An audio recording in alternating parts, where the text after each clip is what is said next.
You're not a procrastinator. You're a liar. Great morning, friends. Jason DeSantis, your one and only Cincy Card Coach. YouTube at Jason DeSantis. Procrastination. Did you ever use that word? When I grew up, my mom used to talk about it every day because she always talked about all the things that she wasn't getting done because she was procrastinating. I've heard a theory that I wholeheartedly buy into, and I think it's one of the most useful concepts that I've run across. And it centers around procrastination. If you really think about it, you're not a procrastinator. You're a liar. What I mean by that is, it's not that you're procrastinating on something that's important to you. It's that you're lying to yourself about what's really important to you. It's just not that important. Otherwise, it would get done. You ever have a day that was so busy that you found yourself mid-afternoon, or for that matter, even early evening, and realizing, holy smokes, I haven't even ate yet. And your stomach just takes over. You can't think straight. You feel weak. And you have to get some food in your body. Guess what? That just became pretty important at the moment.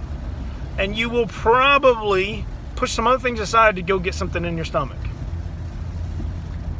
It's not about procrastination. It's about what's important to you.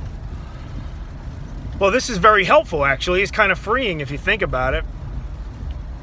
Because procrastination, I've always seen it as this vague prison that just contains you.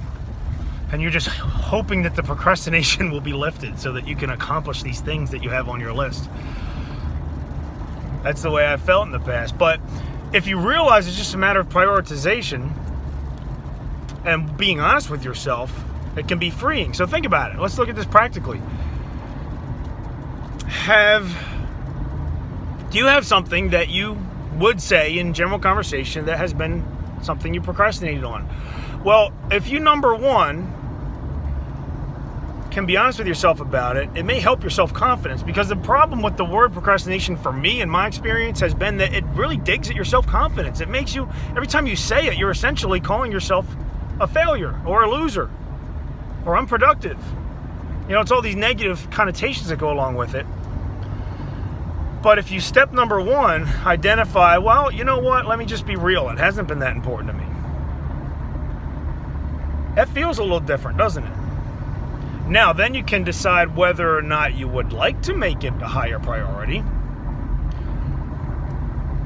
Then you have what's called a come to Jesus moment. And you look in the mirror and say, is this something that's really that important? And if it is, what do I have to put it above and beyond in terms of priority with my days? That's where the rubber meets the road. But guess what? It does wonders for your self-confidence.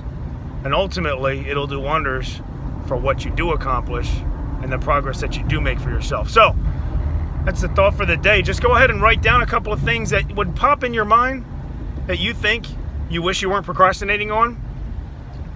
Identify the fact that you're not.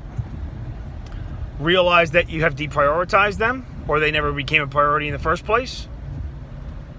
Give yourself some self-confidence back that you are in control of that situation. And then choose what you want to prioritize it over. See if that gives you any different result in those matters. Make it a great day.